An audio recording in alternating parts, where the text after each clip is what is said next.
Hi everybody, Josh Bycer here from GameWisdom.com. Welcome to today's Critical Thought. This is going to be on the subject of tabletop games and design. But first, thank you to 642 subscribers here on YouTube. Hope you enjoy the content. Alright, so as you notice, there is no example here in my little example showcase area because, as I've said before, I don't really play all that many tabletop games. Pretty much for the longest time, tabletop to me meant Monopoly, Sorry, Candyland, and that abominable mousetrap game that never worked. But the tabletop genre as a whole has flourished and grown over the last 30 years, from the days of Dungeons and Dragons and pen and paper, to some of the very complicated and well thought out games of today. I would name you examples, but again, I don't know of any, but I'm sure you folks do. Now, tabletop games, and by extension what's called paper prototyping, are very popular among game designers. And if you ask a game developer something that you can do to either learn about games or about making them, chances are they will tell you to make a paper prototype. Paper prototyping essentially refers to taking a game or mechanics and translating it to a board game, a card game, something along those lines, essentially something physical in the world. And it serves several important purposes.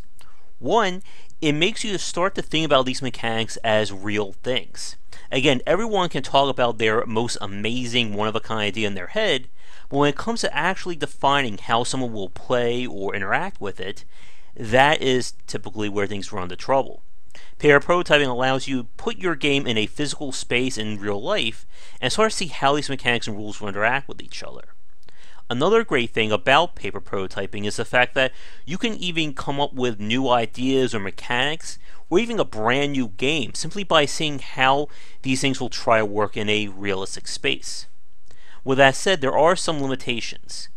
Games built around action or player skill don't necessarily work in terms of paper prototyping.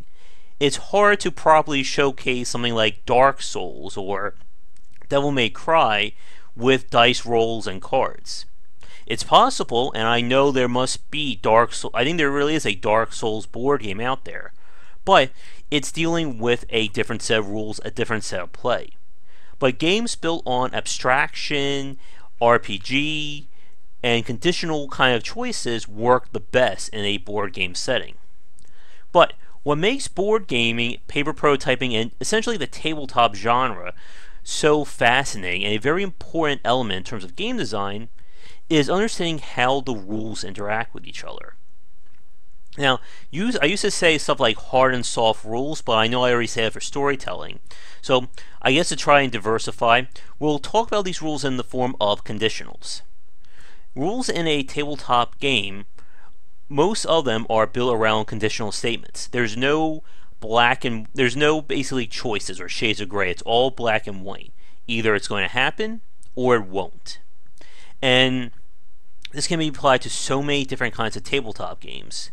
Let's say I draw a card that says every player except for the user takes 10 points of damage. What that means, there is no decision there. We don't have to roll dice. We don't need to do calculations. Basically, the card says everyone takes 10 damage.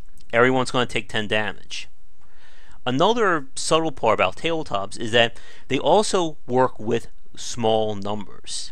You're not going to see a tabletop game that's going to ask you to do stuff like take like 75 times 432 to calculate how much health you have. Many board games and tabletop games abstract things down to very small numbers, one, so it's manageable for everyone, and two, it makes these choices a lot more pronounced. In a tabletop game, the difference between a 3 and a 4 or a 4 and a 3 is huge when it comes to balancing and fine-tuning mechanics. If you want a case in point, you can look at Hearthstone. Every time Blizzard changes even just one mana cost on a card, it will irreversibly change the entire meta and scape of the game. And it's not even changing like functionality of these cards, although they have done that in the past. I think they've changed, what was it, a Gadgetran Auctioneer? Again, I don't play a lot of Hearthstone, so I'm going to leave that to the Hearthstone players to leave that example. But the point of these conditionals is that you don't need essentially a computer or an engine to calculate these elements. Taking 10 points off of 20, that's very easy. Going up 1 point of damage, again, very simple. But what makes the tabletop, and by extension these conditional rules, so fascinating and so interesting about game design is what happens when you see these dynamics, or when these different rules start interacting with each other. So let's go back to my card example. I draw a card, everyone takes 10 damage. But let's say someone draws a card or uses a card that says, for this one turn, all damage is done, will heal the player instead of damage them. In this case, we have two conditionals working off of each other. Both are hard rules, both are black and white. But they're essentially playing off of each other without necessarily affecting their roles. My card does the damage, his card essentially will counter it. But the interesting element of this, and why a lot of people love these types of tabletop games, is that these cards, they weren't essentially designed in terms of this combo. We just have a series of rules that, in terms of how they're laid out, are meant to interact and synergize off of each other. This is where this really involved and in-depth level of game design comes into play. Going back to Hearthstone, a lot of high-level play is about figuring out the perfect combination of cards for your deck that will exemplify the decision or strategy you want to lay out. These cards themselves, they weren't, designed in terms of these 5 cards are going to be meant for this kind of strategy. Instead, these 5 cards, simply by their design, will lean towards this particular style of play. And it's about the player figuring out how to do that. And when you take tabletop games and just the sheer variety of mechanics, setups, and rules you can have, it takes something that you wouldn't think there would be that much complexity and expands it indefinitely. And like I said, there are so many examples. And as an interesting aside, Kickstarter has been a really big help for the tabletop community. For those of you who don't understand or don't do too much in terms of physical shipping, the production, manufacturing, and logistics of creating physical goods and getting them to your consumers is a time-consuming and challenging task. I spoke with Anthony Conta, I want to say Island Official, but I may be off. I'm sorry if I'm mistaking your game company, Anthony, if you're watching this. But he does tabletop card games, and he also handles logistics of figuring out who to send for in terms of manufacturing, who's going to distribute them, etc. And these are things that if you don't think about, they can kill your game. If you don't properly calculate how much it's going to cost to produce your game, you could be losing $5, $10 for every copy of your game sold, and you wouldn't know it until it's too late. And with the tabletop genre, when you're factoring the cost of designing all the miniatures, getting them all produced, getting every element of your board, cards, graphics on the table, etc. done, and then shipping that, those are 4 major bullets that can come back to hit you if you're not careful. And what Kickstarter has done, it's allowed very talented tabletop makers to take their game ideas to their fans and allow them to basically support them financially. Because it's either this, or you need to find a publisher who can fit the bill and handle all these tasks for you. And again, there are way too many examples of tabletop games for me to talk about. And it's quite brilliant looking at these designs. Like I said, I understand game design, but I'm not a tabletop gamer. And in fact, as of this recording, I played my first actual tabletop game with friends using Tabletop Simulator the other day.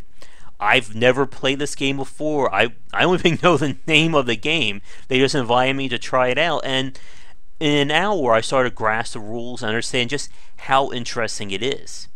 And that's really where these kinds of tabletop games thrive. And the internet and being able to play these games across internet, thanks to live streaming or stuff like Tabletop Simulator, has also helped. As I said in an earlier critical thought, one of the reasons why I couldn't play tabletop games was I was limited mobility-wise. I can't get out to places to play tabletop games. So being able to play them in the comfort of my own home thanks to a webcam or a simulator is a brilliant idea. And there's a lot more to talk about with tabletop games. The idea of adding expansions to them, growing the rules, additional rule sets.